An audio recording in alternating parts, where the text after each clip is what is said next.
Shayna Baszler's on Raw chasing dolls. We are live, man.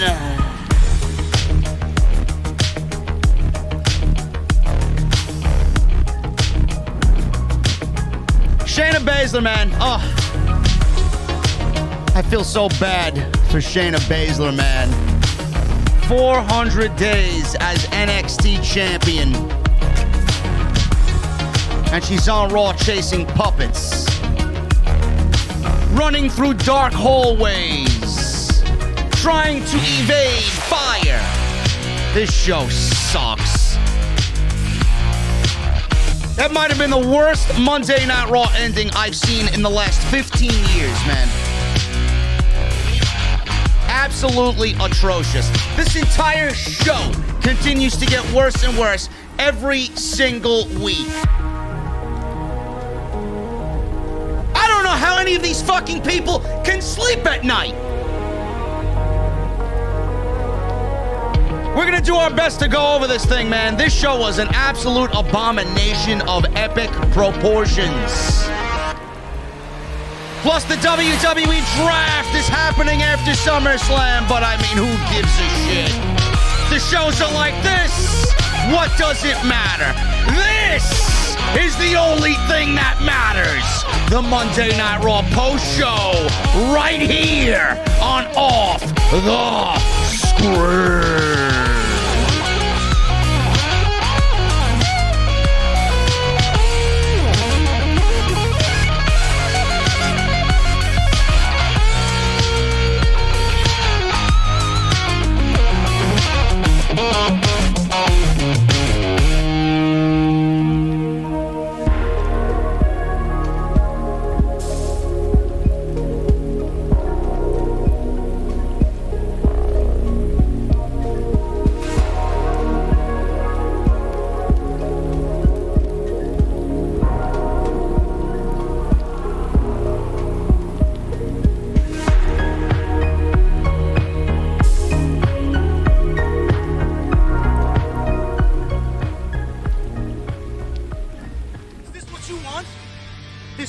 Foliage? Is this what you want, Mr. Dips?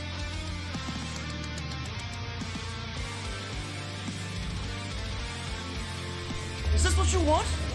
Me standing in front of EC3 buying designer coats? Is this what you want?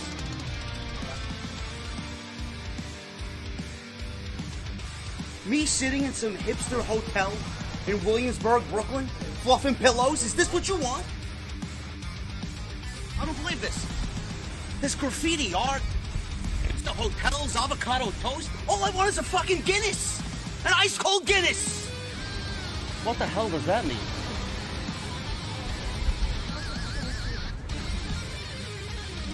Oh, this is what you wanted. This is your Monday Night Raw review right here on Off the Script. What is going on, guys? Thank you so very much for joining me on the Monday Night Raw post show. This is Off the Script, June 7th, 2021. I can't stand this show, man. This show was absolutely an abomination of epic proportions, man. I don't really... I really don't know what to say, man. Shayna Baszler and Alexa Bliss ended Monday Night Raw. They made the grave mistake of putting this on last. This is the lasting impression that you were left with on this episode of Monday Night Raw. And Alexa's playground, where Alexa Bliss wanted Shayna to apologize to a hand puppet, to a doll. Shayna did not want to apologize to said doll. Shayna then took said doll, stepped on said doll. Alexa got mad. Shayna ran out of the ring. Alexa used magic Fire shot up from the stage. Things in the back were falling off of the ceiling of the Thunderdome. Shelving was falling over. Shayna was then running through hallways where the lights were flickering on and off. She then locked herself in a couple of offices, trying to evade whatever was chasing her. She then settled on one room, where she locked the door with a chain-linked lock, like a hotel. She puts furniture up against the door, trying to block whatever's chasing her. And then she looks in a mirror. She thinks she's safe. She looks into a mirror, and there she sees Lily, the doll, sitting on a shelf behind her. But she only sees Lily as she looks through the mirror. She looks behind her in real time, and Lily is not there. She looks back in the mirror, and Lily's still staring at her. And that's the way Monday Night Raw goes off the air. Shayna Baszler is a 400 plus, around 430 days, if I'm not mistaken. 430 days, NXT Women's Champion. She's the only other woman besides Asuka in the history of NXT. Whether you give a shit about NXT or not, it will live in the annals of WWE history. She's the only other woman besides Asuka to be as dominant in WWE history the way Asuka has been. One of the most badass women on the entire roster. Somebody who is a former MMA fighter. Somebody that I would personally hire as my bodyguard to kick ass. Shayna Baszler. Running away from fucking dolls on Monday Night Raw. This was one of the worst endings I have ever seen in the last 15 years of Monday Night Raw. So bad, WrestleVotes, who doesn't tweet normally at this hour, tweeted, I don't know about you guys, but was that a top 5 worst Raw ending of all time? I'm dead serious, he says. Whoever scripted this segment, whoever approved of this segment, whoever is showcasing magic the way that you are doing, whoever is booking Shayna Baszler in the manner that we see right now, you should be fucking fired on the spot. You should have the pen taken away from you. You should give in your fucking catering card and move the fuck on in life and never do anything in professional wrestling ever again. I don't get how anybody in charge of this fucking show sleeps at night and thinks to themselves, hey, I did a good job tonight. Hey, honey, I think I did a great job tonight. What do you think? Wrestling fans around the world are embarrassed by this steaming pile of fucking garbage. I don't know how you are a wrestling fan. People are fucking defending this shit online. Some fucking geek was like, oh, Vince did this. This was an audience of one. Get used to it. I'm sorry. Get used to what? Raw sucking? Oh, we've been getting used to that for the last 15 fucking years. I don't understand how anybody could look at this shit and say, I enjoy WWE. Do you give a shit? Does anybody give a shit about this show? This is what we have come to at the end of the road for Monday Night Raw. Fire, magic, fucking lighting fixtures falling down, darkened hallways with flickering lights, and one of the most badass women in the company being chased by a fucking puppet.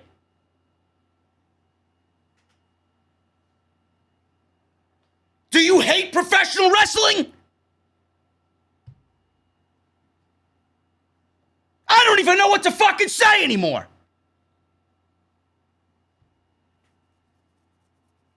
Yet these fucking people have the balls to tell everybody In the back, management, oh, blood and guts, set the industry back 30 fucking years. If we were so fucking lucky.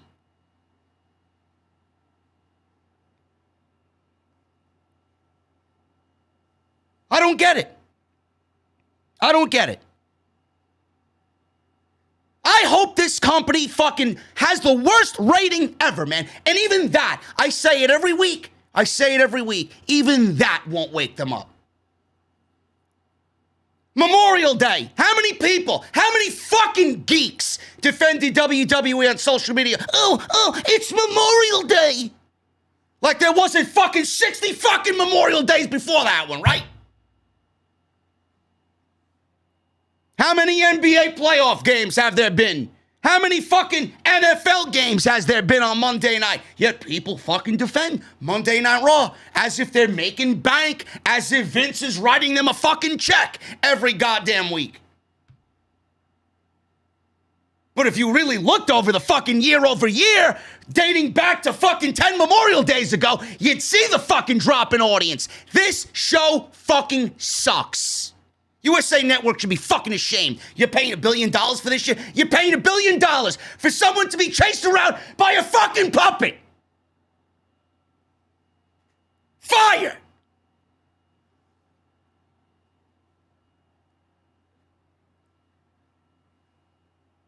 You feel it in the air, man. You feel it in the air. The tide... I don't give a fuck what you think about AEW. I don't give a fuck what anybody thinks about AEW. You don't like AEW? Go fucking sleep in a corner somewhere. I don't give a fuck what you think, okay? The tide is being felt. The tide is changing. The tide is changing. AEW is single-handedly, with every fucking week that passes by, is swinging the momentum in their way. By this rate, WWE, I don't give a fuck how many billions they're making, this is the worst wrestling show on the face of the planet. They ruined NXT. Monday Night Raw is, oh my God, I can't stand this fucking show. SmackDown is nothing but Roman Reigns. I love Roman Reigns, but if I see another fucking 4 or 5 weeks of this shit, same shit, you don't even fucking use 80% of your roster. Everything is Reigns and Usos, and then who he's feuding with. Other than that, I don't know who the fuck else is on the brand.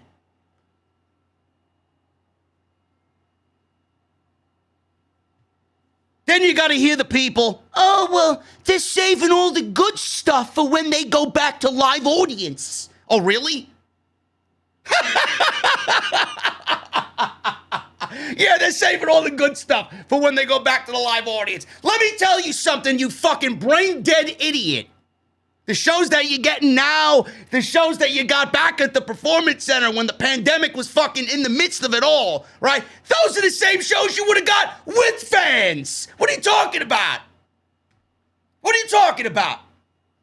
Those are the same exact shows you would have gotten no matter where they are, man. They could have been in a backyard somewhere. They could have been in your fucking grandmother's bathtub for all I fucking care. They would have been the same fucking show no matter if there were fans or not. Yeah, they're saving the good stuff, right? What's going to happen when the draft comes? Huh? When they do the draft at the end of August, going into the first week of September. Oh, they're saving all the good stuff when the draft is over. Excuse after excuse after excuse after excuse with you fucking people. Show me the paycheck that Vince is giving you, man. I'd love to see what the fuck's going on. Every single person that was released last Wednesday is probably looking at this fucking show, praying to God that they were released from this company. I know I would. How does anybody watch this shit and enjoy it? Does anybody in this fucking chat room now enjoy Monday Night Raw? Probably not. We got 1,700 fucking people in here looking for someone to fucking speak what they feel. That's why you're here.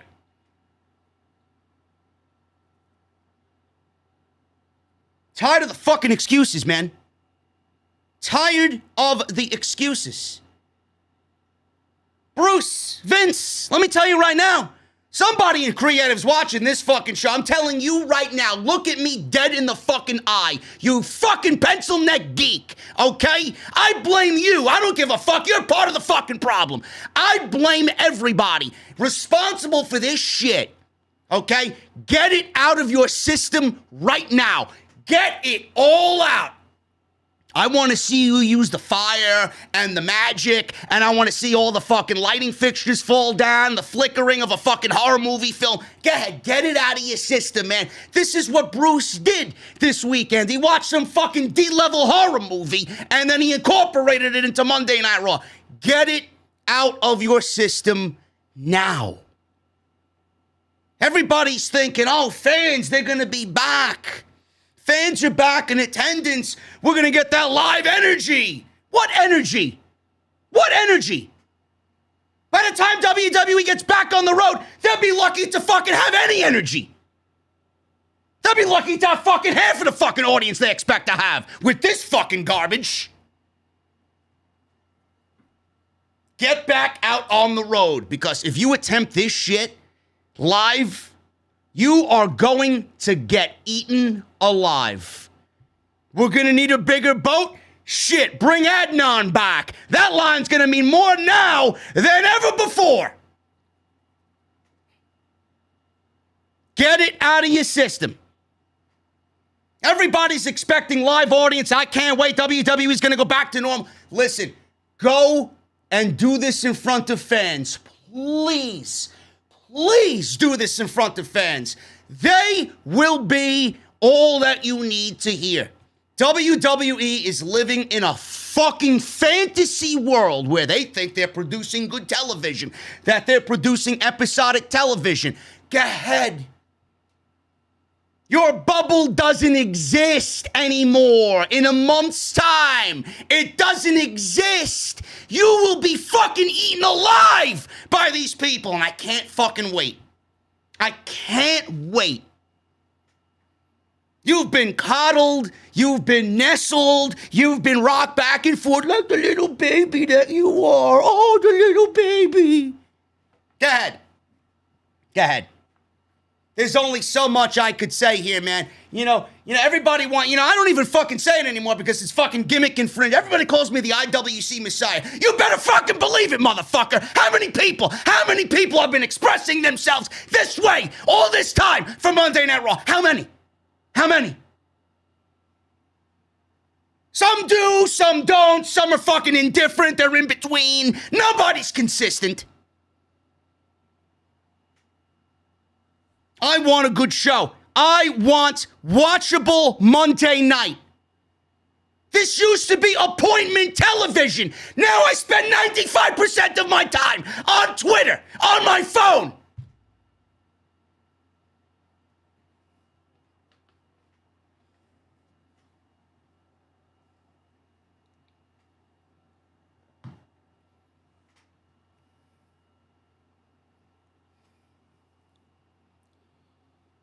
Aleister Black. Good old Tommy End. He was on Twitch last week when he got released. He said, the last 3 years in WWE were a slow death of Aleister Black. We're watching the slow death of WWE, folks. Take your money. Take your billions. Take your fucking TV rights deals. Take your dirty blood money from Saudi Arabia. Take it all. Take it all. With the way you treat your roster, with the way you book your roster, with the way everybody's just a fucking face that you don't give a shit about at the end of the day, I want to see how many people remain loyal to WWE. Seriously, I want to see how many people remain loyal to WWE. This, you are watching the death of WWE creative. If you thought any other week was as terrible and as low as they could possibly get, Bruce and company and Vince and everybody else, people power, all these other fucking pencil neck fucking geeks, these fucking ball ticklers in WWE. They outdo themselves every single week. It's a game to them. It's a sport. How can we make them more angry? How can we make them hate this show even more? As long as I'm getting paid, what difference does it fucking make?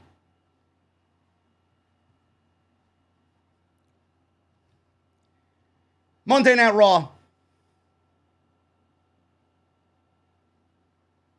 I don't think anything on this show even fucking mattered. It's like when they try and try, it still comes off unimportant. Legitimately, the only thing on this show that is emanating from the 3 hours is Randy Orton and Matt Riddle. That's it.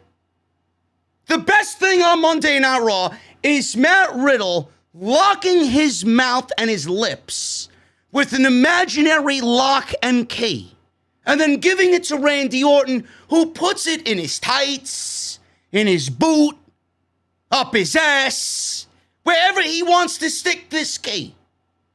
Throw it away. It's the best thing about Monday Night Raw. And that is even a stretch. What else happened on this show tonight? Got a tag team battle royal. Viking Raiders win a tag team battle royal to go against Omos and AJ Styles. Who cares? Have the Viking Raiders garnered any momentum going into this match? When was the last time they were on TV? 6 weeks ago? Oh yeah, let's give them a battle royal. Let's put them at Hell in a Cell in the tag team title match against AJ Styles and Omos. Great.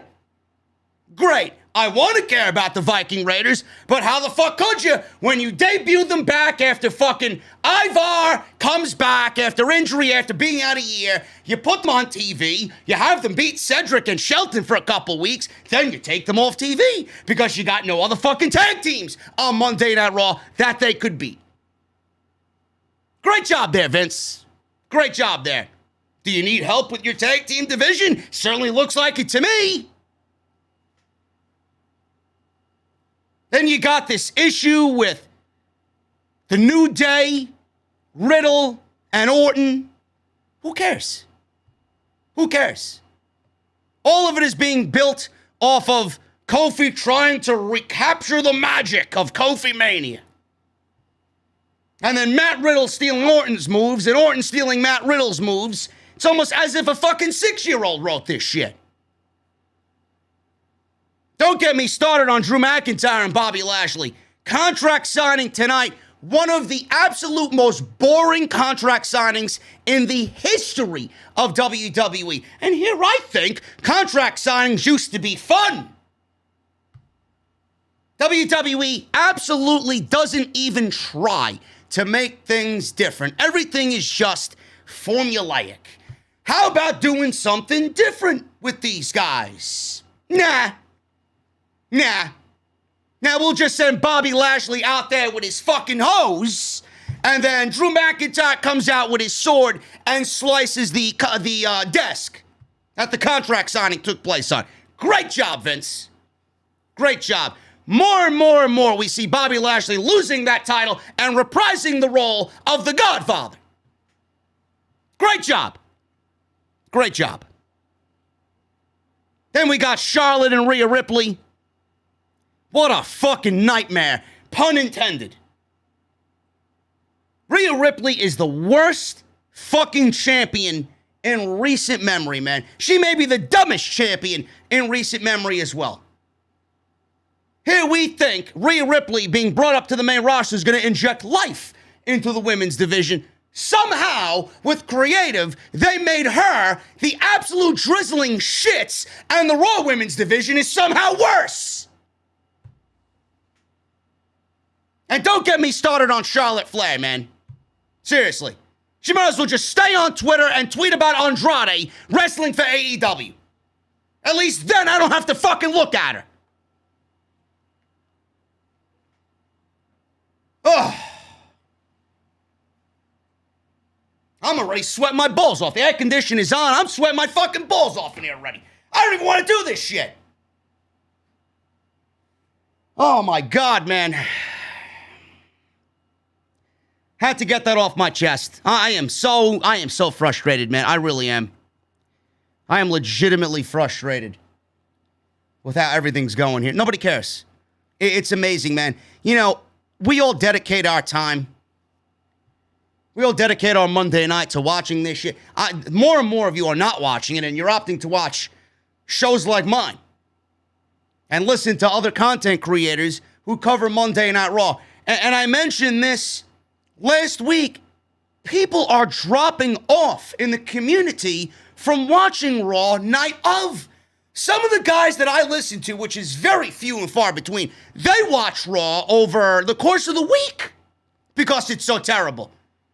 Some content creators who went live or did uploads the night of, they've opted to just wait till tomorrow afternoon. Nobody wants to watch this shit anymore. There's only maybe a handful of us live on Monday night covering Monday Night Raw. It's that bad. Some people just stop covering WWE altogether because they don't want to hate watch. I'm not hate watching. I don't want to sit here and say I'm hating just to fucking hate on it. I'm a fan of the fucking company. I am. I'm not like these fucking geeks that makes an AEW botch account and sits there waiting for them to make a mistake. It just so happens that I love WWE and I just want the shows to be better. And what my job is come on here and tell them how much they are doing a shit job and what they need to do to get better. That's what I do every week. But some people aren't even watching it anymore, man. It's that bad. We're going to try our best to go over this shit. I don't really know what else to say on top of what I said. We're going to try and breeze through this, man. There really wasn't anything of note on this show. But I thank you for joining me here tonight, man. We almost got 2,000 in the venue. I appreciate you guys very, very much. It was an incredible week. We gained a ton of new subs. So if you guys are new around here and you appreciate the work that I've been doing and you appreciate what you're hearing, I hope you enjoy your stay. If you're new to this stream tonight and never heard of us before, tuning in for the first time, hit that thumbs up. Hit that subscribe button down below. There's more to come, more every week, man. We are here like clockwork. We are more consistent than WWE could ever imagine. So make sure you guys do that. Support, hit the thumbs up, subscribe, all that good stuff. Turn on the bell for all notifications as well. Excuse me. Unbelievable, man. We had a great week with the WWE releases, emergency off the script extra, and we had almost 3,300 people in here to talk about the releases. Then we upload the flagship podcast, episode 379 of Off the Script on Saturday. We went over more additional information that I did not cover in Wednesday's video. That one blew up. So thank you guys very much for all of your support all week. The Super Show, which we will be doing again this week, the AEW and SmackDown reviews combined, that did incredible as well. So I appreciate all of the love and support this week, guys. Continue it. It matters, and you guys make everything I do so much easier. Follow me on Twitter, and thank you to those who have followed and live tweeted with me tonight at JDfromNY206. That's on Twitter and Instagram. And make sure you guys go out and check today's sponsor. Today's show is sponsored by Honey. That is www.joinhoney.com/offthescripts. You guys don't even have to do anything, man. You're going to use that link. You're going to download the free web browser, and you're going to save yourself some money. It is easy as that. We're going to talk about those guys a little bit later. They are an exclusive sponsor right here on Off the Script, and I thank them for being a part of my OTS family. Also, if you guys want your t-shirts, Bonfire is the home to do that. Patreon is a great way to support the show, patreon.com/JDfromNY206. And like I said, all the other content that you might have missed on the channel, make sure you go and check all that stuff out. It's live on the homepage right now. Monday Night Raw started off with the Tag Team Battle Royal. The States of the Tag Team Division address was spearheaded by AJ Styles. So the only team here to get an entrance was Matt Riddle and Randy Orton. Of course, all the other teams, jobbers, they were in the ring. So Styles was going through each team and talking about each team here. He said that they'd be back on the road next month and they want to defend the tag team championships against the very best the WWE has to offer, which right now is very slim pickings if you're talking about tag team wrestling. Styles said the New Day are legendary national treasures. They did hip thrusts and gyrations when AJ was talking about them, and they were acting all silly like they usually do. Styles says Mason T-Bar, he knows that they're big men, they're mean, and they like to fight, but otherwise he doesn't know anything about them. That is pretty much the way it should be kept, Mr. Styles. They ain't going anywhere. Listen, I wish he would have came out and said, you know, we had a tag team that looked just like you called the Ascension. I didn't know we hired them back. That's exactly what I would have said about those guys. What a waste of fucking talent with Dominik Dijakovic, man. Jesus fucking Christ. Get this guy out of the fucking face paint and do what you did with him in NXT. Why is it so difficult? Why? So then he goes on to Lince Dorado and Gran Metalik. Gran Metalik wasn't there. Lince Dorado is out there alone because Gran Metalik is out hurt. But he's in the Battle Royal anyway. So I would love to ask somebody on the creative writing team on Monday Night Raw, why was Lince Dorado out there by himself? What if Lince Dorado won the Battle Royal and he won for the Lucha House Party? Would he actually go on to get a tag team title shot by himself? Why is he in the match if Gran Metalik is out hurt? Would he be ready by Hell in a Cell? Just little stupid logic gaps like that makes you question, does anybody pay attention? The fuck is he doing there if his partner is hurt? He told Dorado he does amazing things in the ring, otherwise you only see in video games. He said he imagines he was Dorado's favorite wrestler growing up. Styles said, and then we have RK Bro. We got a fucking bro piped in chant in the Thunderdome. I can't wait to get rid of these virtual geeks and this goddamn fucking soundtrack. Styles said that they're both goofballs, but it works. Omos said he and Styles are magnificent, stupendous, handsome, and phenomenal. Kofi said that they are deplorable and detestable, or as we used to say in 2017, 2018, you are booty. Great. He said they are, or they still aren't, a registered tag team. Styles says, listen, I don't need to be a registered tag team. I got the tag team titles and so does Omos. He said they're just trying to be nice. Orton said if he wants to be nice, he should shut his damn mouth. Riddle then pipes in, told Styles he has a lot of experience shutting up. He explained how he just has to lock his mouth with an imaginary key. He said it's done wonders for his relationship with Randy. So Riddle showed off his new t-shirt. They got a new RK Bro t-shirt with a snake on it.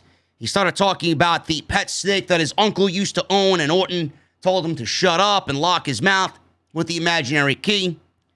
Out comes Miz and Morrison. Miz is in a wheelchair. Miz apologized for interrupting. Morrison called him brave for even being there. Miz said at Backlash he was, quote-unquote, tragically injured by zombies. Not sure if you guys were aware. Still, Miz got hurt in the match with zombies. Yes, zombies. The dead. The living dead. The walking dead. Said the division has become dry. Morrison produced his, what does he call this thing? His dipstick? His moist stick? What does he call this thing? It's a fucking, looks like a penis pump he brings out there, but it's like a mini water gun. So he's spraying water and he's got this thing, the drip stick, I believe he calls it. He brings it out. He says he's going to moisten Monday Night Raw. What is he turning into Val? We got Johnny Morrison turning into fucking Val Venus. We got fucking Bobby Lashley turning into the Godfather. They wish they were as over as fucking the Godfather and Val Venus. So Johnny Drip Drip is going to mop you guys up in the Battle Royal. So he's another guy who's going to be in the Battle Royal for The Miz and his team. Meanwhile, The Miz is out for quote-unquote 9 months. So what if John Morrison wins this match? Is he going to go for the tag team championships in a handicap match against AJ Styles and Omos?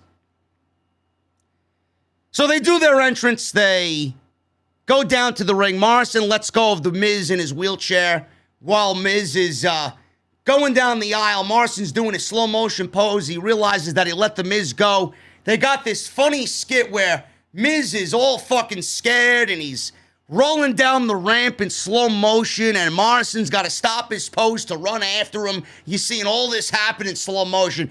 That was pretty funny, but that's where the laughs for the evening stopped with that. So Orton and Riddle gave RKOs to each member of the New Day before the bell. We go to commercial break. We come back from commercial break. They go right to Bobby Lashley's locker room, and he's got 6 women pouring him drinks and rubbing his ears and giving him a massage. I thought we had a fucking tag team battle royal going. Why are we going to Bobby Lashley's dressing room? Who gives a fuck what he's doing when you got a tag team battle royal happening in the match for the #1 contendership? Just a weird production fucking flow with this show. Who signed off on that one? So we got the tag team battle royal. Like I said, the Viking Raiders win in about 11 minutes. So the Raiders used the double team move to attack Riddle. They eliminated him. Orton was still in the match. By the way, I got to give WWE credit.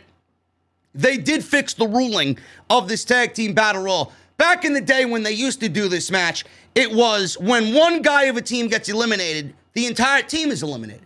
So somebody must have clearly been watching All Elite Wrestling because they do tag team wrestling correct. They do battle royals like this with the tag teams correct. So somebody must have been watching and got a little ear on the ruling. Oh, that's how you do it. So now they changed the rules to both guys on the team have to be eliminated.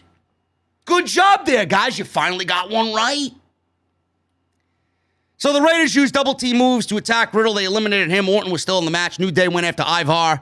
Eric caught Xavier Woods with a surprise clothesline, eliminated him. Eric slammed Ivar into Kofi in the corner.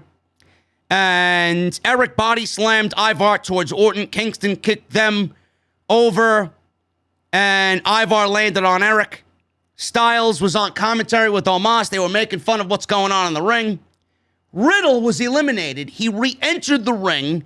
Kofi kicked him. Orton tossed Kofi out of the ring. The Viking Raiders then tossed Orton out and won the match. So the Viking Raiders win a tag team battle royal in their first match in what I believe is their first match in about 5 weeks, 6 weeks. They're getting a tag team title shot, which I'm assuming will be on the pre-show of Hell in a Cell in 2 weeks for the Raw Tag Team Championships. And that's it. That's it. This was pretty by-the-numbers, basic shit. Went about 10, 11 minutes. Really no excitement to it. They rushed through it. All the teams that you would expect were not going to win, they were eliminated pretty quickly. Mason T-Bar gone pretty quickly. You got Morrison, who was in there by himself. He was gone pretty quickly. Lindsay Dorado got sprayed in the eyes with Johnny Morrison's drip fucking water gun. That eliminated him. Some stupid fucking shit, man, really. But the Viking Raiders winning this match was the only thing that made sense. The Viking Raiders winning this match was legitimately the only thing that made sense. You weren't going to go with the New Day because we've seen how many matches between AJ, Omos, and the New Day coming out of WrestleMania. You're not going to do Randy Orton and Matt Riddle yet. If that's the direction you're going in for SummerSlam, why would you do this in June? You got SummerSlam to fill Allegiant Stadium, so you're going to save your biggest match possible for SummerSlam. You might as well go with nothing teams in the meantime to get AJ and Omos some wins so that when they eventually drop the titles to Randy Orton and Matt Riddle, then it would be a bigger deal at SummerSlam. So I was surprised that WWE went with the right creative decision here because you know how trigger-happy WWE gets. I was assuming they were going to go with Randy Orton and Matt Riddle and do this match because they need a big match for Hell in a Cell. But they went with the Viking Raiders instead, which was definitely the right move, and save Randy Orton and Matt Riddle for a tag team match at SummerSlam. There you go. Somebody in creative did something right. Color me fucking blue. Backstage, Sonya Deville was chatting with Adam Pearce about how excited they are to travel the country again. Yes, please get it out of your system. Everybody's excited. We know. Charlotte walked up to them. I wish she hadn't. She said she was publicly pressured into that beat the clock match with Nikki Cross. Sure you were. You're Charlotte Flair, who publicly fucking bullies you into anything. You said you could do it in 1 minute, right? Correct me if I'm wrong. Didn't you say you could do it in 1 minute? No, but you were pressured into it. Okay. She asked for it to be removed from her win-loss record. Come on, Charlotte, you should know better than that. Win-loss records matter in WWE. Give me a break. What are you, new around here? Would they go and send you to the fucking factory for a recharging of the battery? Did you get some memory loss along the way? Maybe they did a fucking firmware update and they wiped you clean. I don't know. When does wins and losses matter in WWE? Who gives a shit? You're in the championship match. It doesn't fucking matter if you lost. Charlotte says she tried to ask nicely. Deville said there's nothing that they can do. She said they're both flustered and jealous. She asked for another match against Nikki Cross. And Ripley walks in. I wish she hadn't. Ripley walked in and said she actually respects Nikki Cross. Listen, I don't give a fuck who you respect. I don't give a shit who you like, who you don't like. You are the champion. Focus. You don't respect anybody. You're Rhea fucking Ripley, okay? You go out there and beat people's asses and win championships. What is this respecting? Same thing with Bianca on SmackDown. Oh, I need to make all the bullies and the detractors eat their words. Excuse me? You're the fucking EST. The fuck are you talking about, bullies and detractors? You're well beyond that. WWE doesn't know how to fuck people up. She respects Cross. She said if anyone deserves a rematch against Cross, it's her. So now they all deserve a rematch against Nikki Cross because Nikki Cross apparently won something out of these two beat-the-clock matches. I didn't see anybody get pinned. What exactly did Nikki Cross win? I never seen somebody look like a bigger loser for winning in my entire life like Nikki Cross. So they have a tag team match. Deville offered Rhea Ripley and Charlotte a match, tag team match, where they team up against Nikki Cross and a partner of her choosing. So let me get this straight. WWE is teaming up champion and challenger to a point where we need to see them coexist before the pay-per-view. Where have we seen that one before? How many times are we going to run through this storyline for a Monday Night Raw or a SmackDown where the champion has to team with the challenger at the pay-per-view to see if they coexist to further whatever fucking storyline is going on here? They literally just did this with Sasha and Bianca. They just literally did this before with Asuka and Rhea before WrestleMania. Before that, they did it with Asuka and Charlotte when they were the tag team champions. Every single month, there was a storyline on Raw or SmackDown where champion and challenger need to coexist. I wish this writing team would coexist away from Bruce Pritchard and Vince McMahon. I don't believe the level of fucking stupidity on this writing staff to a point where this gets the green check of approval. Unreal. So Charlotte says she's going to be willing to be professional about it, unlike Rhea, who's not. So Nikki Cross, who's going to be her partner? At this point, did you give a shit? I know I didn't. And everybody thinks, oh, this is a fresh match. It's not a fresh match. This is rematches mashed up into a tag team match, so you get a conglomerate of rematches in one. Rhea and Asuka, Rhea and Nikki, Charlotte and Asuka, which I don't want to see ever again. Charlotte and Nikki. This is a rematch of all rematches from the past 4 weeks. Oh, but it's a fresh match. And they got the coexist angle going on. Man, what a fucking creative genius Bruce Pritchard is, man. Jesus Christ, man. You should win a fucking Emmy. Unreal. The announcers, they were talking about Alexa Bliss. We got an Alexa Bliss video package. Shayna Baszler's coming to the funhouse or the playground, whatever. Funhouse, playground, hell. It's exactly where I feel like I am at 8 p.m. on Monday night, every fucking Monday. Elias was in the ring. Elias was playing his guitar.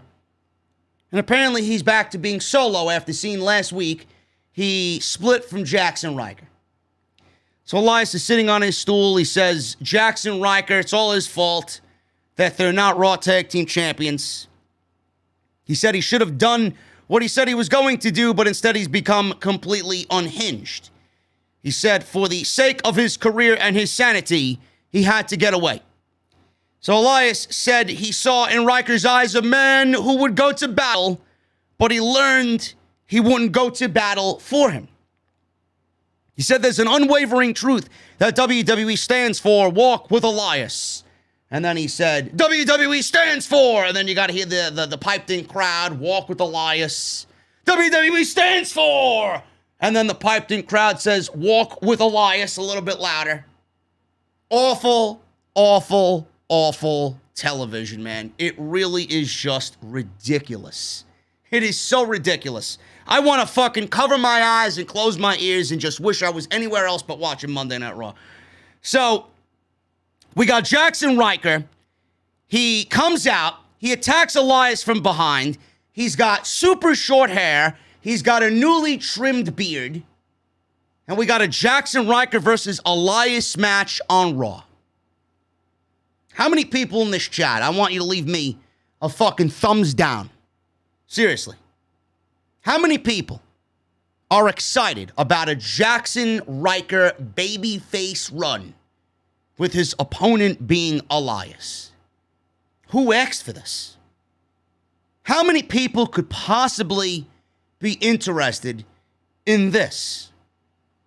Are we supposed to now all of a sudden be on Jaxson Ryker's side?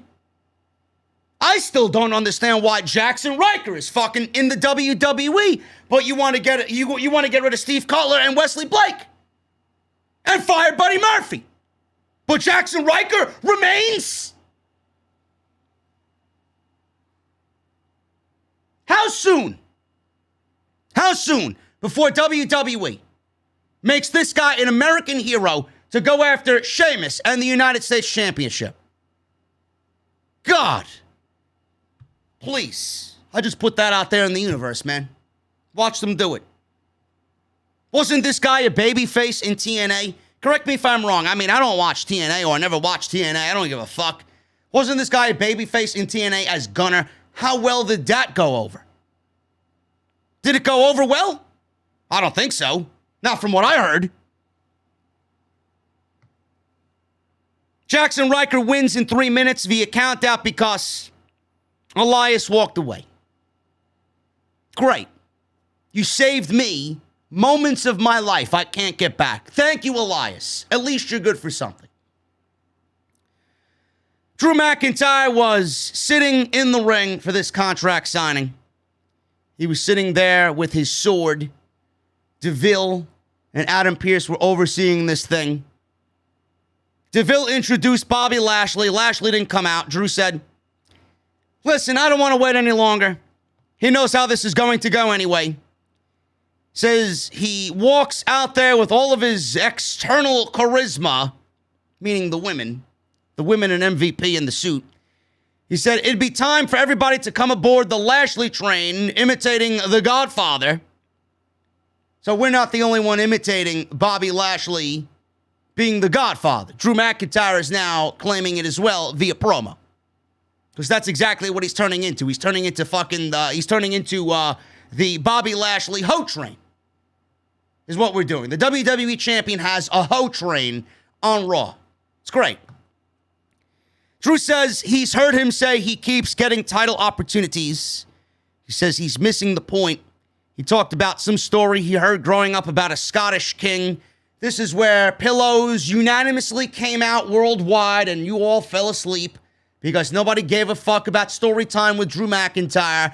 This didn't go over well for Aleister Black as he just lost his job. So I don't think Drew McIntyre should venture down this road of story time on Monday Night Raw. Some Scottish king, Robert the Bruce, said he lost some battles early and he had to go in hiding for 3 months inside a cage.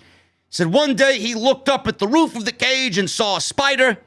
Said the spider couldn't quite get the web to stick because it was damp.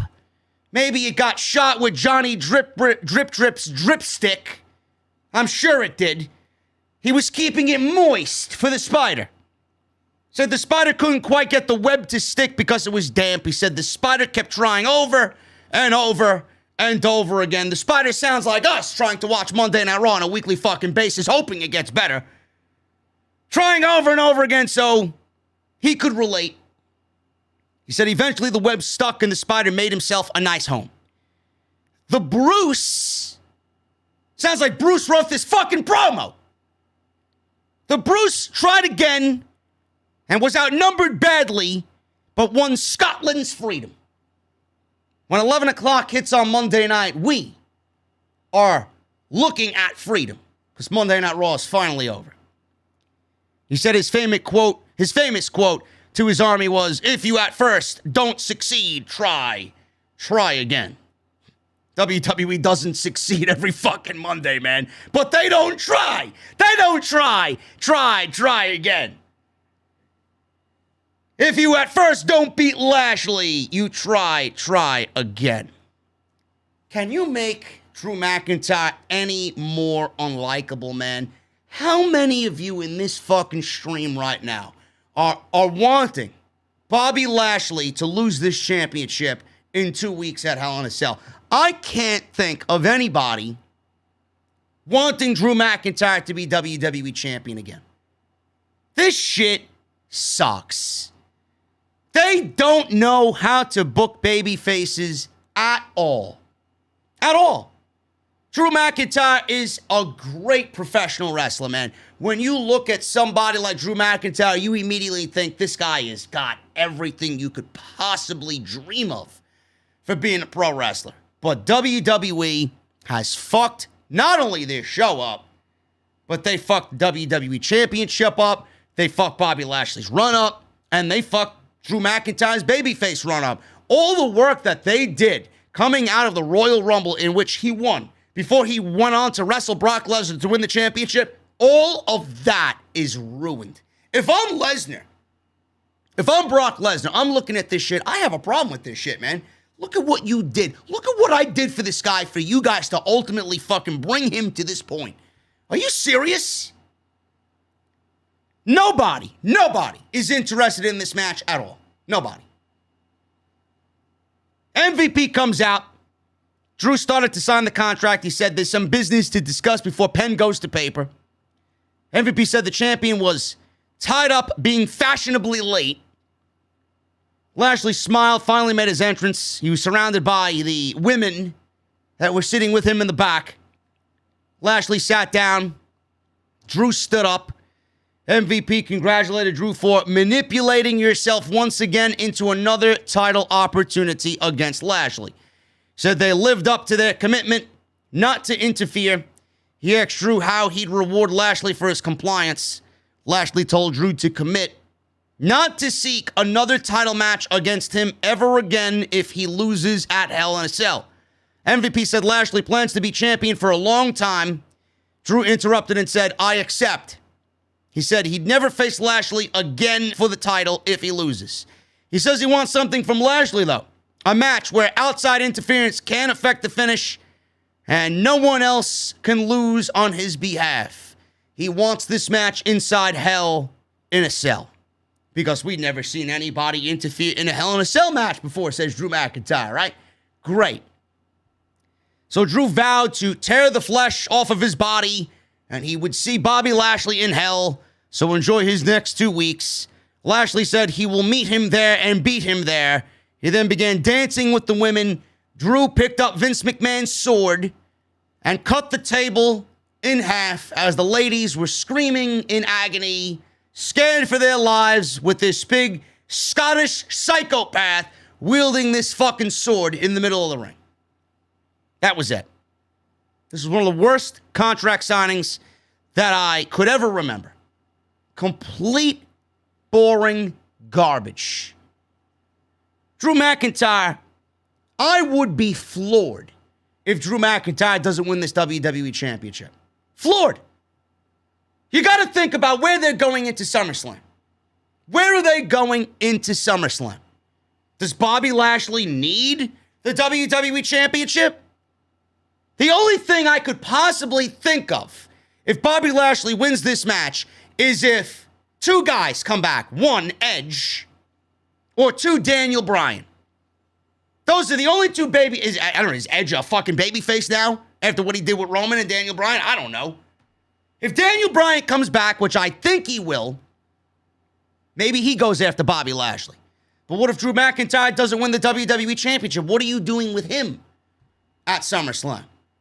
Because you already got a match ready-made and ready to happen with Bobby Lashley, one that doesn't require the WWE Championship, and that is against Brock Lesnar.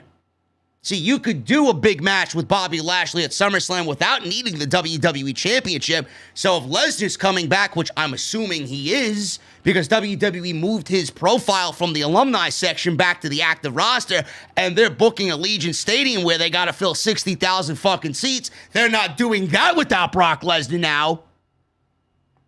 So they got Bobby Lashley and Brock Lesnar ready, made, and going to happen at SummerSlam. Drew McIntyre, maybe he gets Bryan, maybe he gets Edge, maybe he gets John Cena, maybe he gets Daniel Bryan, maybe he gets Finn Balor. You got a lot more of a plethora of interesting opponents for Drew McIntyre at SummerSlam, where Bobby Lashley has one major match, the only match that you should be booking with Bobby Lashley at SummerSlam that doesn't require the WWE Championship. Drew McIntyre is winning Hell in a Cell, and that is going to be your new WWE Champion. I would be floored if he doesn't win that title. Nikki Cross was interviewed backstage. Sarah Schreiber asked her about her back-to-back victories against Ripley and Charlotte. Nikki said this has been inside of her all along. She says it doesn't matter if you're not the prettiest or the strongest or even the most experienced. What is it with the women on this roster talking about not being the most prettiest? What are we doing here? Why is that verbiage in this promo? Why are you mentioning Nikki Cross not being the most prettiest? What does that get you? What does that accomplish for you? I don't really understand it. She said her tenacity, and spirit makes her a winner. She said she believes in herself, so the only thing she regrets is not taking chances. She said her only choice is to try. So Schreiber asked about her tag team partner. Cross was very excited, and she introduced Asuka as her tag team partner. Great. I'm so fucking thrilled to see Asuka and Charlotte in the ring once again. Sheamus came out. He was wearing a face mask. As you guys know, he broke his nose. He broke his nose in a match last week against Humberto.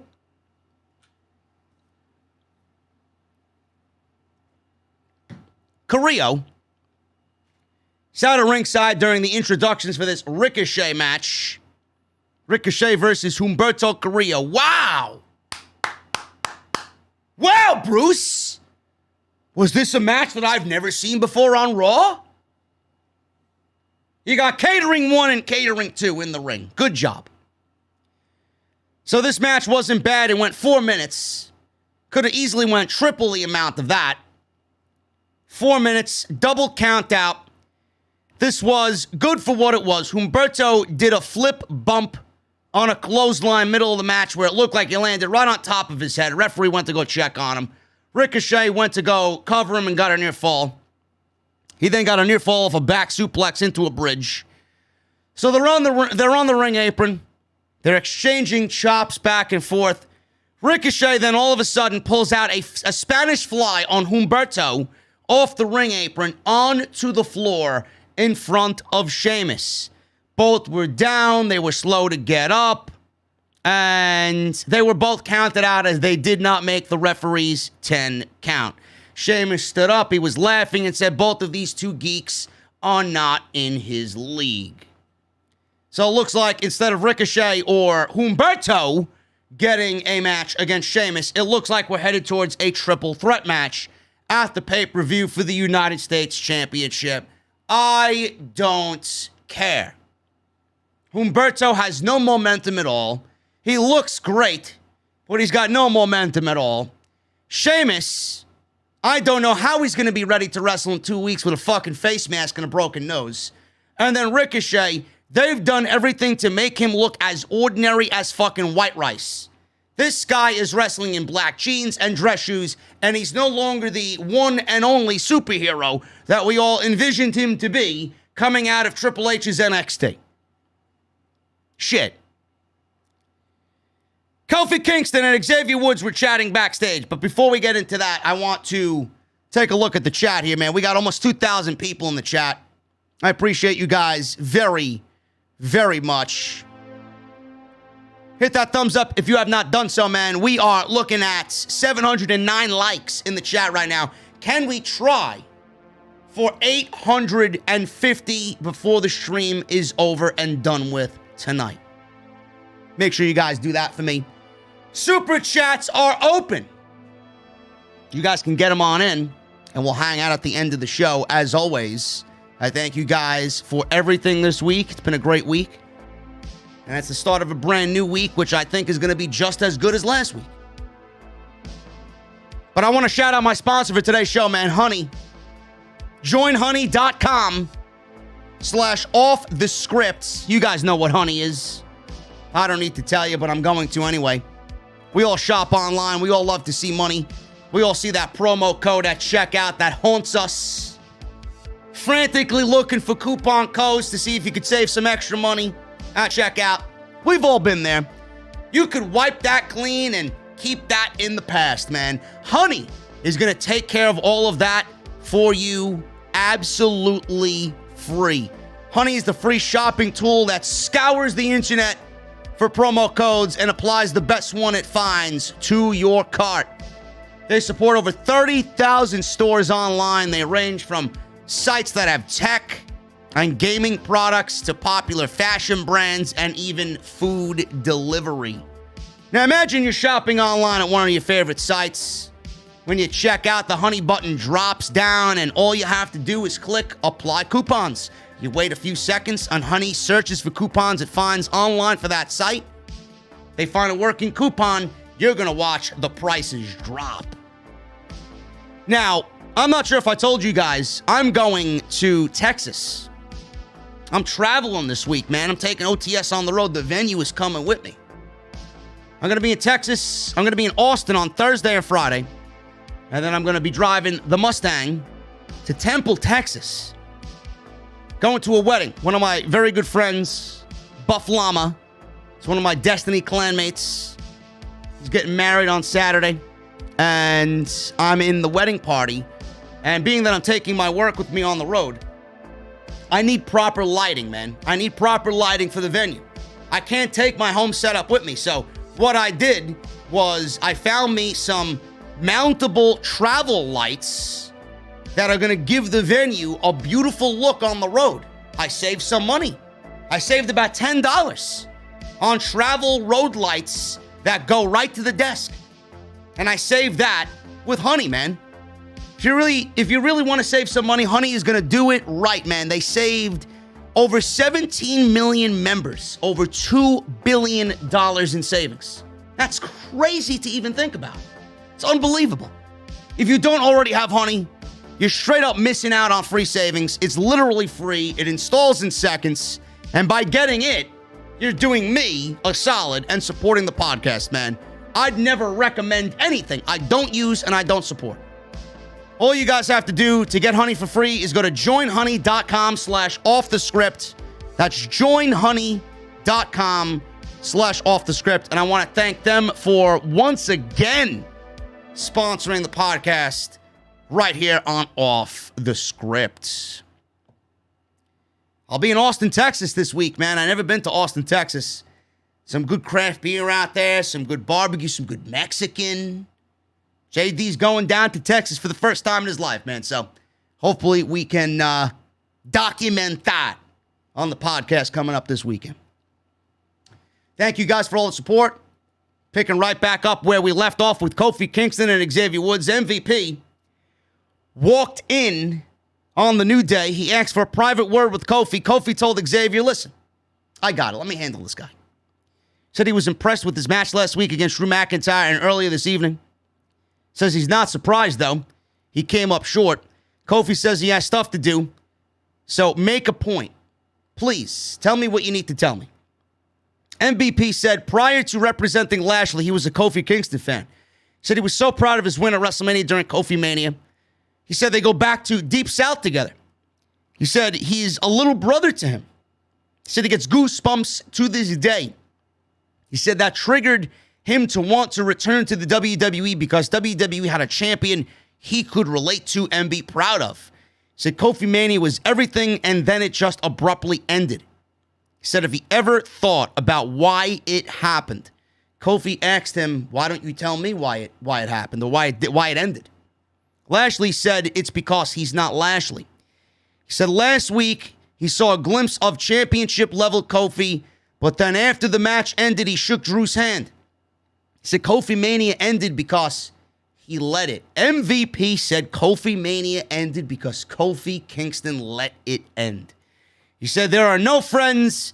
It's called show business. I know you just want to be back here shucking and jiving with your friends. Kofi told him to watch his mouth. He said his family and friends provide him motivation, and the last person's opinion he wants is MVP's. He said he does this to inspire other people.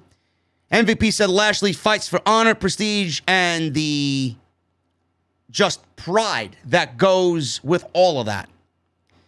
This was a very intriguing segment, man. You know, I always say it every single time I talk about the New Day. I talk about it when I talk about Xavier. I talk about it with Kingston. Said it the time he was wrestling Daniel Bryan when he won the WWE Championship. I said it with Big E several times on SmackDown. When the New Day is serious, man, it is very difficult to find anybody as good as the New Day. Yeah, they do the funny shit. They do the gyrating and the fucking unicorns and the trombones and the pancakes and all that shit. You know, but when they are serious, they are at the top of WWE, for sure. So I don't know where this is going. I don't know if this is setting up Bobby Lashley and Kofi Kingston after Hell in a Cell before Lashley goes on to Lesnar.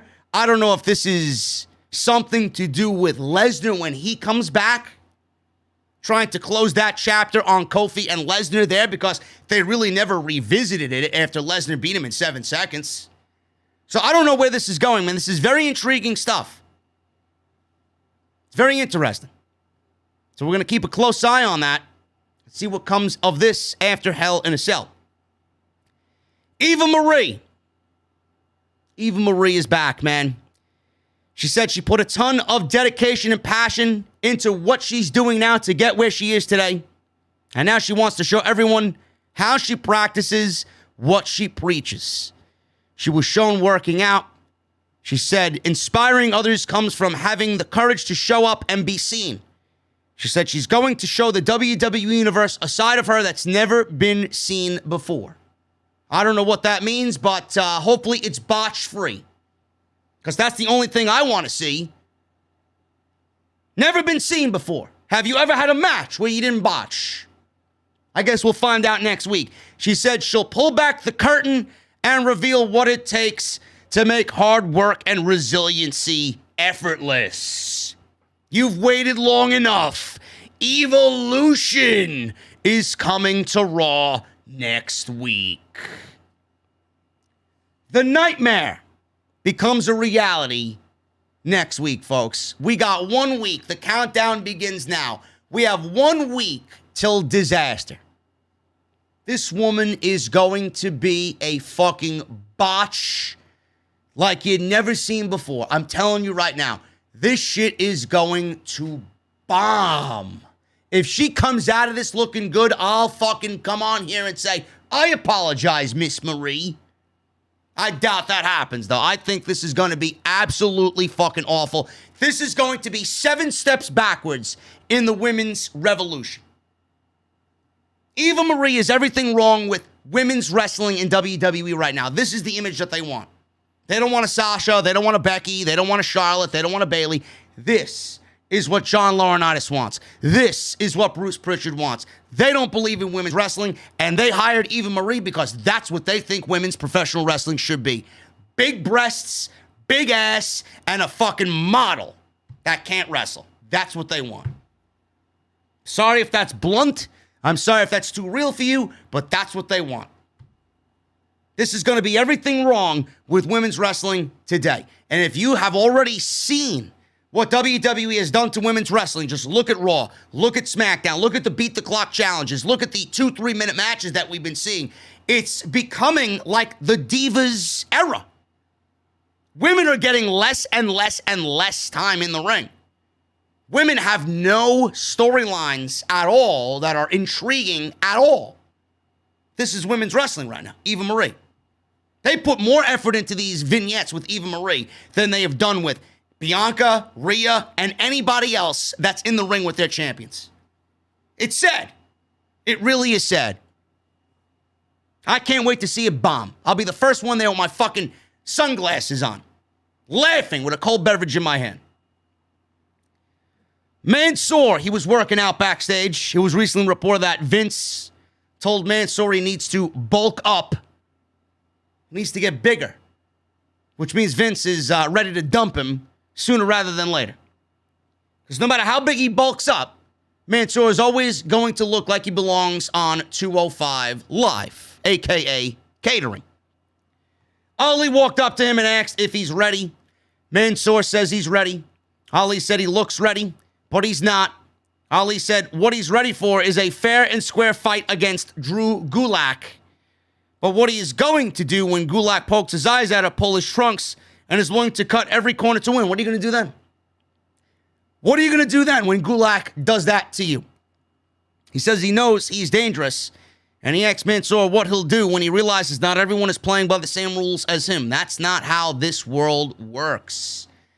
So it's almost as if they're using Ali in the real way that we pretty much know Ali is backstage. He knows the internal politics of WWE, and he's warning the newbie about what's going on. It's almost like a work shoot coming from Mustafa Ali.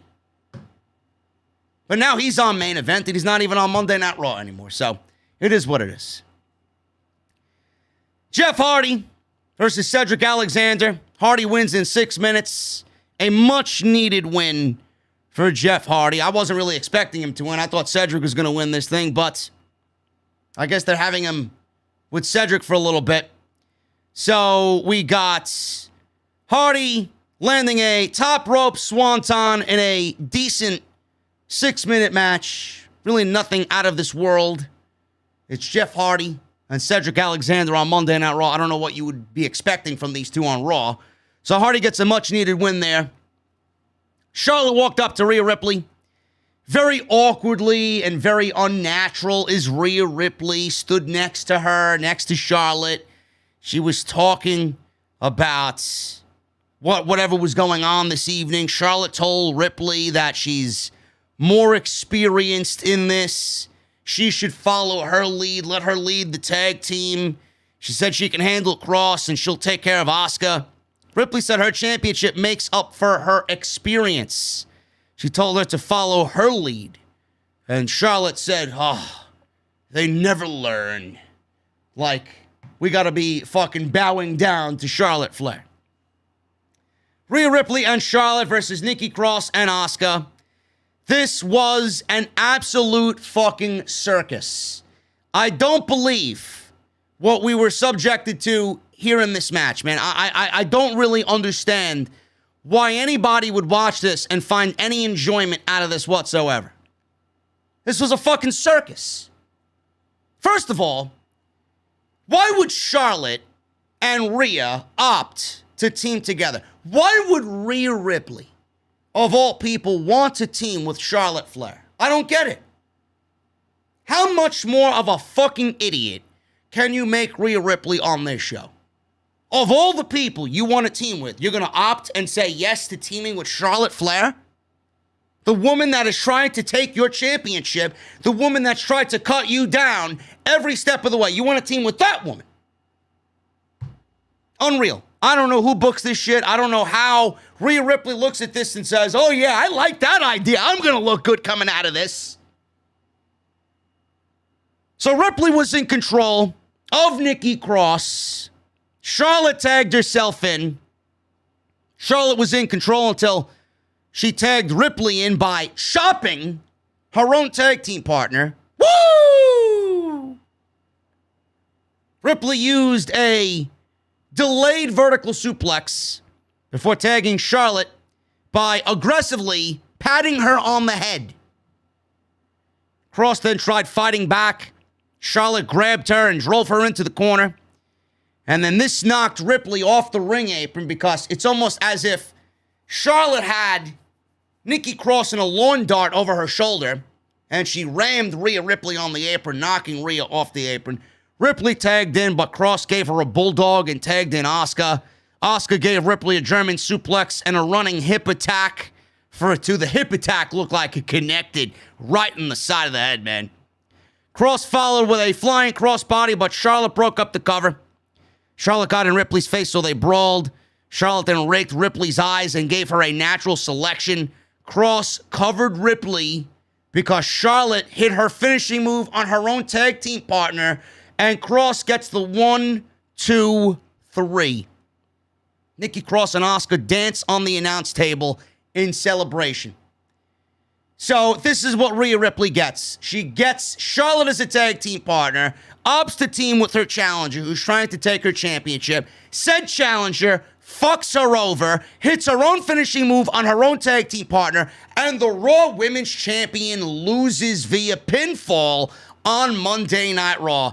Rhea Ripley is a fucking loser. You can join Humberto and Shayna Baszler operating under the letter L in the alphabet. Maybe we'll get Oscar the Grouch as a fucking cameo on Monday Night Raw to reiterate how much of a fucking loser you are. Who books this shit? The Raw Women's Champion was pinned because her own partner, who is her challenger at the pay-per-view, who's been trying to get the championship back for months now, fucked her over. If Rhea Ripley was smart, she would have seen this coming from 6 miles away. I feel no sympathy for Rhea Ripley. She sucks in the ring, she sucks via the microphone, and she's a blithering idiot. Strike 1, strike 2, strike 3. Go sob in a fucking corner and listen to some fucking emo band where the lead singer's got a black mohawk and some fucking earrings that look like they're the size of 6 silver dollars. You fucking poser.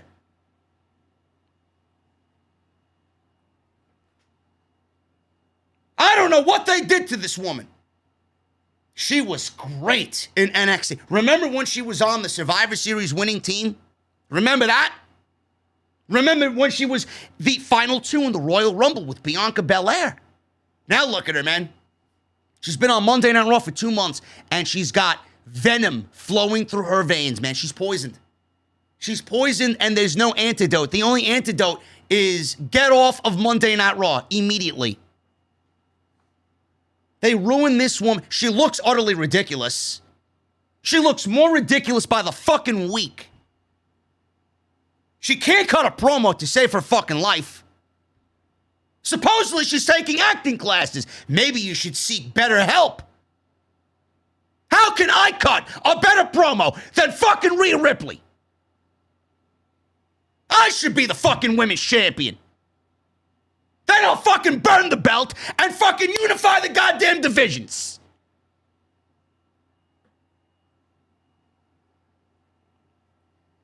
Mansoor. He beats Drew Gulak in 2 minutes. Imagine signing I'm surprised Gulak is still on the fucking roster. Sign a 5-year deal. Sign the 5-year deal to be a fucking loser. Beats Gulak in 2 minutes. They traded cradles back and forth. Gulak tried to hook the tights and cheat. Because Gulak needs to cheat to win matches against Mansoor. One of the best pro wrestlers in the WWE's got to cheat to win against Mansoor. Wow. Hope you sleep good at night, Gulak. Mansoor counted into another cradle for a 1-2-3. Goodbye. Randy Orton handed Riddle the imaginary key to Riddle's mouth. Riddle unlocked his mouth, spoke about Burger King. That's exactly where he's going to be after he gets fucking stoned out of his mind just to forget this fucking steaming pile of shit. Riddle suggested he and Orton become road buddies.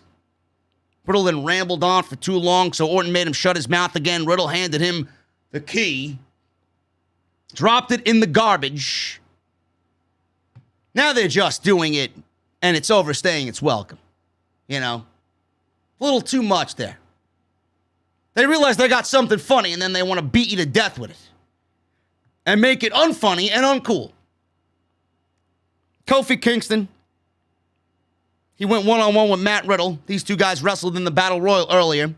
Goes to show you that WWE is starving for content on a 3-hour Monday Night Raw.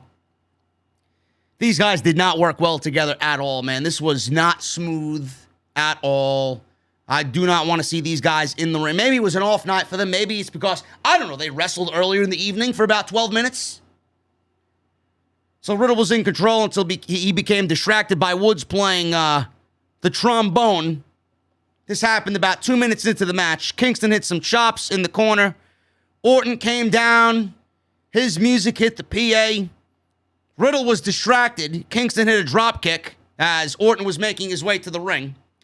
Kingston dropkicked Riddle to the outside before Orton gave Woods a backdrop onto the announce table. So, welcome to Raw, Mr. Jimmy Smith. Kingston then wiped out both Riddle and Orton with a trust dive. They fought back and forth. Kingston hit a frog splash to the back of Riddle. Riddle yanked Kingston over the top rope to the outside. Kingston was taking a little bit too long to get back in, so Riddle hit him with a running forearm and went at him with some aggressive offense. Riddle got a fist bump from Jimmy Smith before giving Kingston a draping DDT. So he used Orton's draping DDT. Orton's on the outside yelling, "Finish him! Get the job done and finish him." I'm assuming because he's using Randy Orton's moves, signature moves, you gotta fucking finish him now. That's what he usually does before he sets up for the RKO. So what does Matt Riddle do? He sets up for the RKO. He goes down and he does Randy Orton's Viper pose, getting ready for the RKO. So he goes for the RKO. Riddle ducked a Trouble in Paradise because Kingston obviously had it well scouted. And Riddle tried to set up for a bro Derek. Kingston slipped out, hit Trouble in Paradise. Looked like Matt Riddle blocked his fucking face, but he took the 1-2-3 anyway. Matt Riddle eats a pin from Kofi Kingston after a Trouble in Paradise. Not bad, but it wasn't the greatest, as I thought they did not work very well together on this evening. Nia Jax and Shayna Baszler, they were in the back. Nia Jax was trying to warn Miss Baszler about Alexa Bliss because she says she knows Alexa Bliss better than anybody. Baszler blamed Bliss for losing the tag team championships and letting Reginald cost them the tag team championships. Baszler asked, "Where is Alexa Bliss?" She says she's at home recovering. Or I guess Reginald. She asked about Reginald. He's home recovering. Whatever. She said Baszler was out of line for what she did to Reggie. Baszler took exception to that. Jax says, listen, I don't really want you to go at Bliss. She's unpredictable and dangerous. This is the most unpredictable and dangerous she's ever been. Baszler says she's not intimidated by a little blonde girl with a stupid doll. Jax says, listen, if you go find Alexa, I think she's got something planned. Baszler repeatedly said she's not scared, and she'll show her when she gets up to the playground what she can do and why they call her the Queen of Spades. So Bliss was in the ring, and she was on the swing set with Lily, the doll. She told Lily to be more open-minded when Shayna Baszler comes out. She said her new friends come in different sizes, different shapes, and different blood types. As if that fucking matters. Baszler's music hits. Saxton, they were all selling this on commentary. Oh, I don't feel comfortable with this. I'm scared. What's going to happen? So, Baszler knocked over the horse that was on the playground. Bliss said, that wasn't nice. It seems that you didn't learn your lesson from last week. She said she told Lily she wants to give her a chance to be her friend. All you have to do is apologize to Lily. Baszler laughed at that and said, you want me to apologize to a doll? Bliss said, all you have to do is say those two little words. Bliss said she's more delusional than she looks. She blamed Bliss for being the reason that she and Jax aren't tag team champions anymore. She said that she's the reason why Reginald is hurt. Bliss says she wants all of them to be friends. Lily whispered something to Bliss. Not really, but you get the point. Bliss looked alarmed and scared that Lily was saying something very dastardly. So Baszler yanked Lily away from Bliss and said, I'm sorry that you're just a stupid doll. She threw Lily down to the ground. Bliss was freaking out and attacked Baszler. She rolled to the floor. Baszler was in the ring with Lily. She then stepped on Lily's face, and she attacked Lily in the ring. Bliss looked at her very, very angrily. Bliss extended her arms, and she stomped on Lily some more. All of a sudden, the Thunderdome screen started to flicker. Baszler walked out. She looked a little scared and spooked out.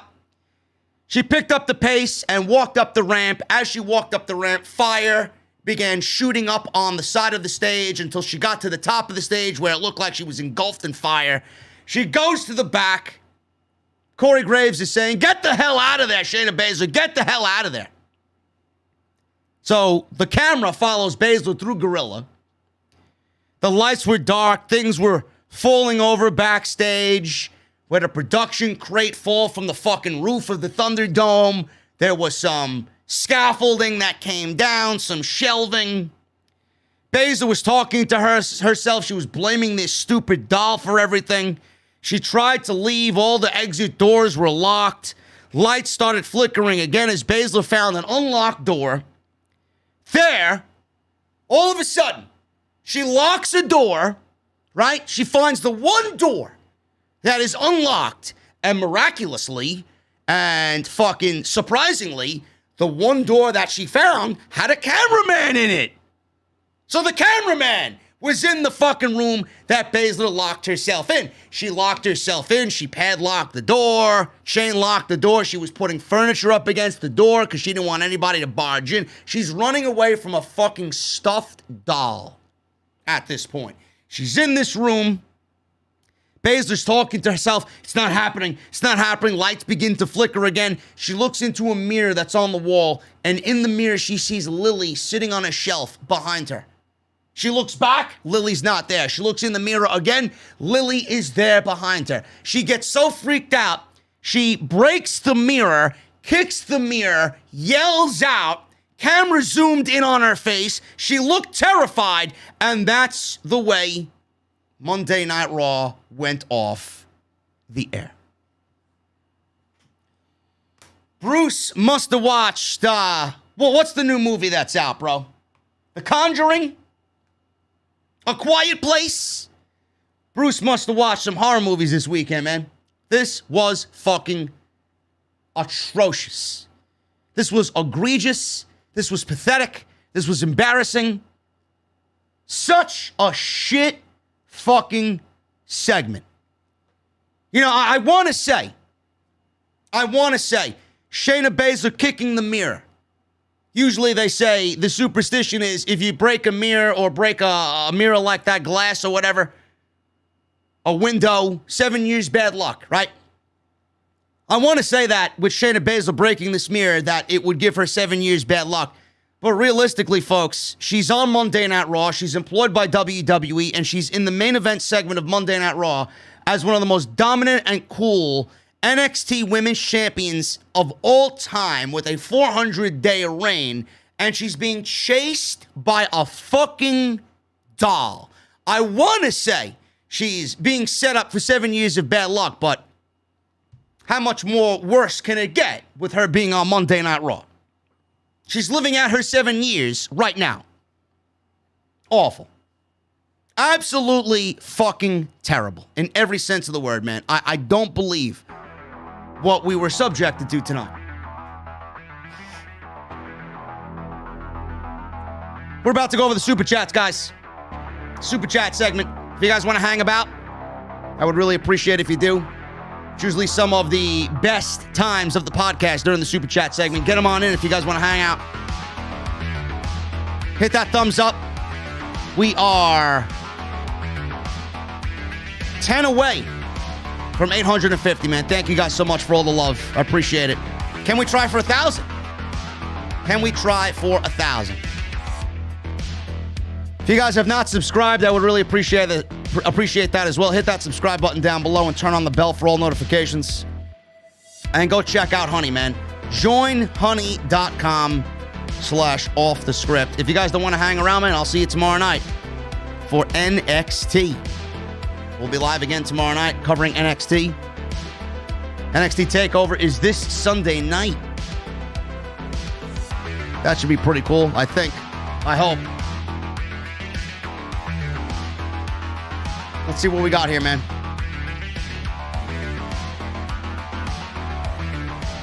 The Gary Sphere with a $5 super chat right off the top.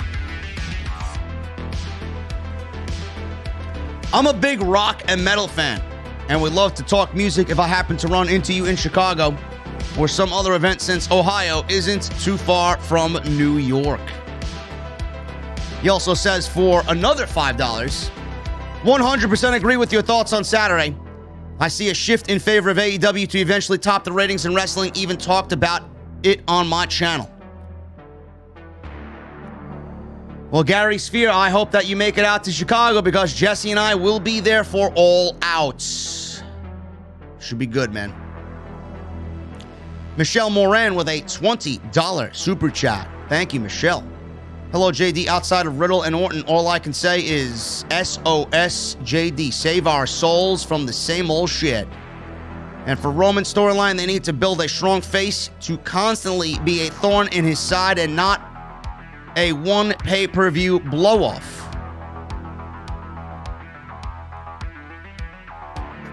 WWE needs to find some solid opponents for Roman Reigns, man. They need some solid segments on SmackDown. All they do is rely on Roman Reigns. If they actually put more effort into the rest of the roster, just like they do Roman Reigns, then SmackDown would be quite enjoyable.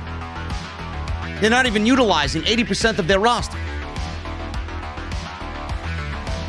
Thank you, Michelle. Lauren Hutton with a $5 super chat, a $2 super chat, and a $5 super chat. $12 super chat by Lauren Hutton. No legit teams. RK Bro is the only thing saving Raw, and WWE doesn't need another draft. Hopefully, SummerSlam will be worth watching. Bar is open. Any picks for the draft? No. No, the draft is not needed. The draft is barely a ratings draw right now. If you guys want to see my thoughts on the draft, all you got to do is watch the OTS Extra that I uploaded today, man. I uploaded an off-the-script extra today at 1:30. We talk about the draft. We talk about Roman Reigns Hell in a Cell match. Apparently, they're thinking about putting Roman and Rey Mysterio in a Universal title match at Hell in a Cell. Why? I don't know. Plus, we talk about Keith Lee and why WWE doesn't have any plans for Big E. Imagine not having any creative for Big E. Shocked RK Bro lost. Riddle vs. Orton at SummerSlam. I'm sick of Charlotte. Did you hear rumors she may be pregnant? She's not pregnant. If Charlotte was pregnant, I think Vince would have a fucking stroke. Riddle vs. Orton at SummerSlam, I don't see it yet. I won't be surprised if it happens, but I think they do Omos. And AJ versus Riddle and Orton win the tag team championships at SummerSlam.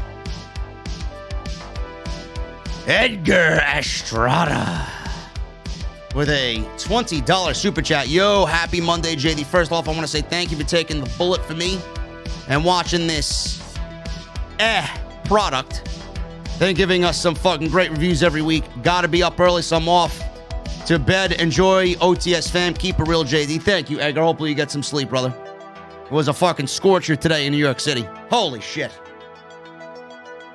Jacob Donnelly with a $5 super chat. First zombies and now dolls. Someone in WWE is really getting in the Halloween spirit. And it's only in June. Bro, they are producing some of the scariest shit. It'll put fucking Halloween to shame, bro. They are putting Halloween to shame. Bread Pie with a $5 super chat.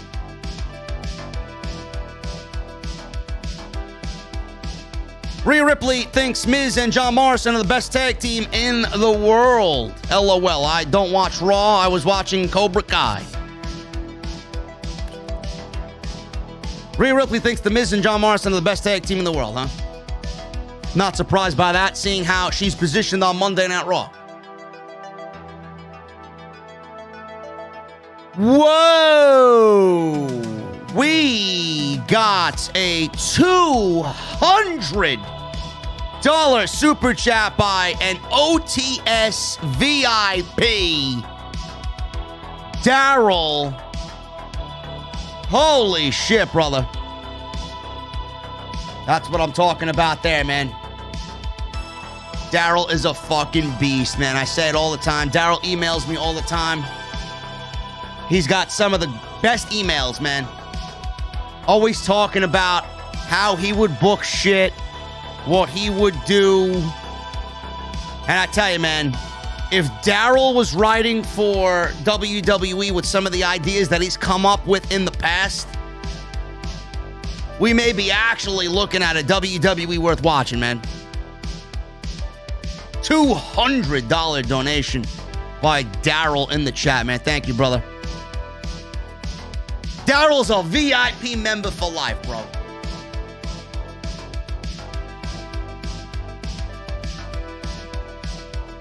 Tony Brown with a $4.99 super chat. I'd like to start a GoFundMe to help Charlotte buy a new...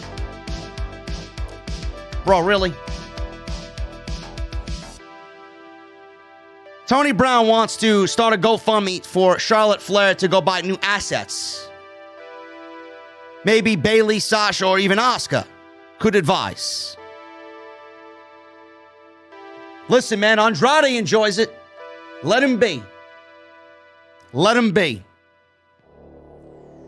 Coiled Phoenix 713 with a $100 super chat.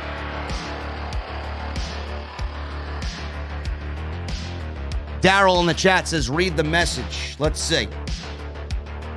Let me log into Streamlabs, bro. Hold on one second.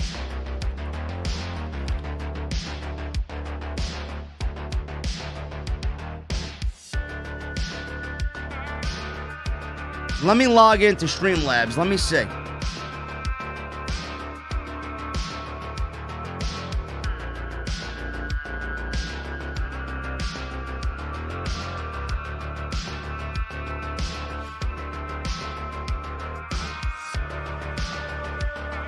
Usually I don't have the Streamlabs up, man. I usually just do super chats. Where's the message?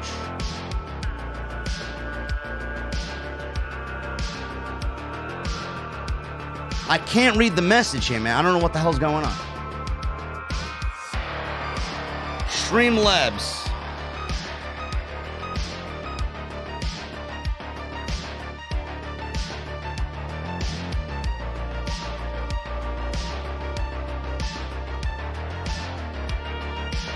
I see Daryl's name there, but I don't see his message. Let me see if I can log into my PayPal. Hold on.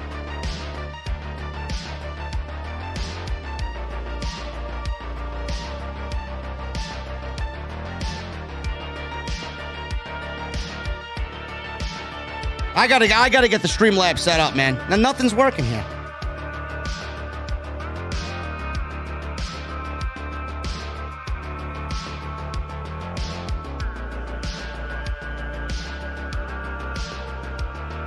There we go. Let's see. Hold on. It doesn't even say anything.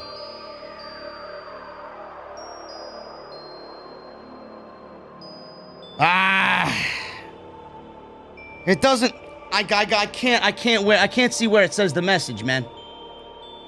I gotta set up Streamlabs, bro. I gotta set it up. Coil Phoenix with a $100 super chat. Thank you so much, Coil Phoenix. Question: with Braun Strowman gone, do you think Tony Khan will bring him in to be the new leader of the Dark Order? After all, they're really good friends, and have someone like Strowman to take the reins and lead them back to greatness would be awesome. Coiled, I mentioned this on my OTS Extra. I don't think Tony Khan should look at Braun Strowman. In fact, I do think Braun Strowman is going to end up back with WWE, and they're going to restructure his deal. I don't see him in AEW. I don't see him in MLW. I don't see him in Impact. I don't see him in New Japan. He'll be back with the WWE, and the Strowman Express will be, stupid. Once again. Thank you for the 100 bomb. Appreciate you, Coiled. Captain Solo, $5 super chat. I'm convinced Vince McMahon has serious dementia and late-stage Alzheimer's disease. No way he's right in the mind. It gets worse and worse and worse and worse. I agree. God Tongue with a $5 super chat. I literally only watch this show to have context for this show when you rip it apart. Well, hopefully you enjoyed me ripping it apart, bro. I don't know what else I could do.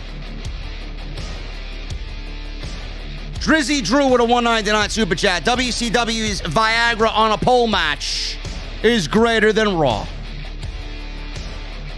Super Cool with a $2 super chat. Shayna needs to be on Impact, AEW, or the NWA.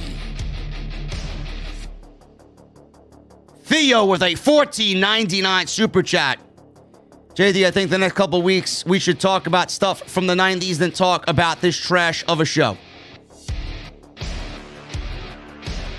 Bro, nobody wants to hear about things from the 90s, man. They want to hear me shit on Monday Night Raw.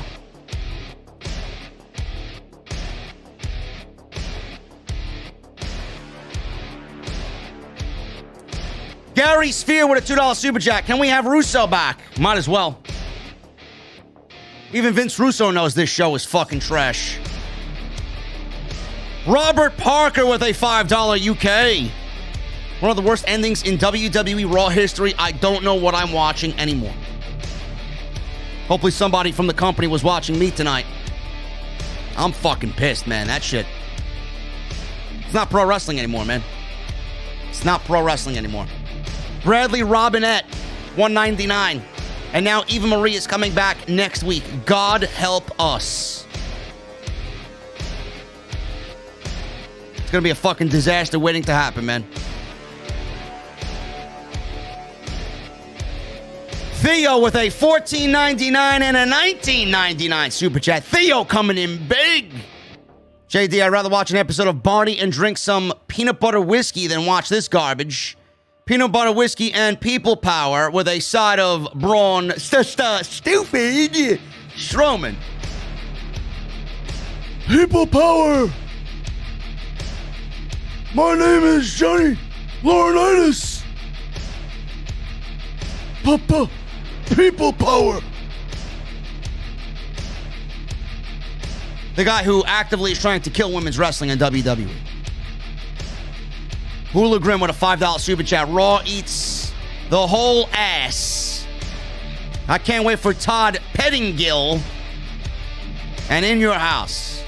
As long as fans still go, they will never fix a thing. Fans need to stop going.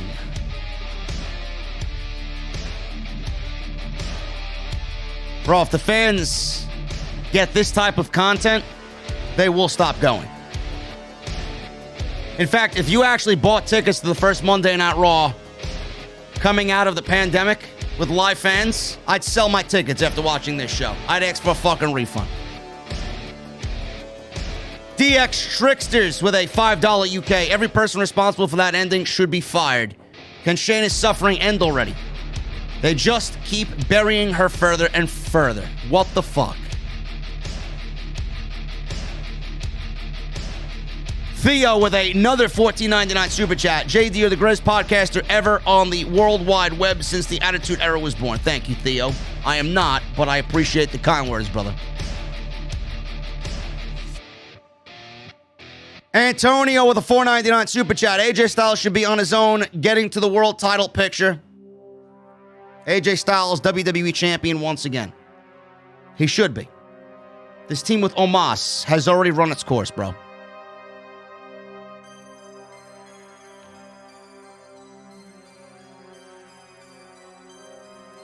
Antonio, $1.99 super chat. Elias and Raw is trash. Santana and Ortiz are back to the tag team rankings. Hope they become first contenders. I love those guys. I love those guys, man. Santana is a fucking beast. Ortiz is a savage, man. I love them. Rob S., $10 super chat. JD, enjoy your podcast. A few years ago, finally came upon a wrestling podcast that sounded almost exactly how I felt about WWE, and they're mostly awful programming that has sucked for the past 12 plus years. Rob S., I appreciate you, bro. Thank you for finding me and letting me vent what you're feeling and what you're harboring. That's what I do, man.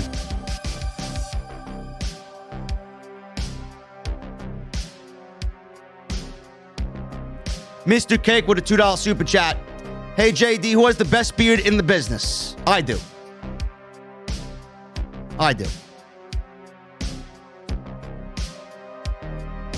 If I was to pick a professional wrestler with the best beard in the business, I don't know, that's a tough one. I might have to get back to you on that one. If I was to name one off the top of my head, I'd say Tommaso Ciampa. Tommaso Ciampa. Furious Nation with a $10 super chat. What's going on, JD? Losing my voice to Monday Night Raw. Ranting about Monday Night Raw and how awful it's been. Your thoughts on Karrion Kross vs. John Cena, Daniel Bryan vs. Adam Cole for the WWE title, and Roman Reigns vs. Keith Lee or Finn Balor for the Universal title at WrestleMania 38, possibly. Bro, you're booking way beyond WWE's grade level, bro. You got to scale that shit back down, man. WWE is in like fucking kindergarten, and you're already at a college level here. Take it easy.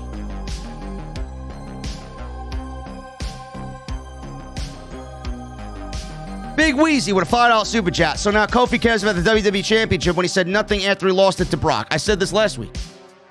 Now all of a sudden he wants the WWE Championship back, but after he lost it to Lesnar, not one fucking word was mentioned the following week. He just lost it in 7 seconds.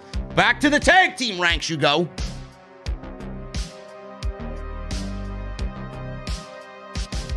Furious Nation with a $5 super chat. I remember SmackDown Live Tag Team Battle Royal back in December 2016 when Zack Ryder won it, representing the Hype Bros, when he was the last one remaining. That, I remember, they got over big. That was when SmackDown was at its fucking peak after the draft, man. That December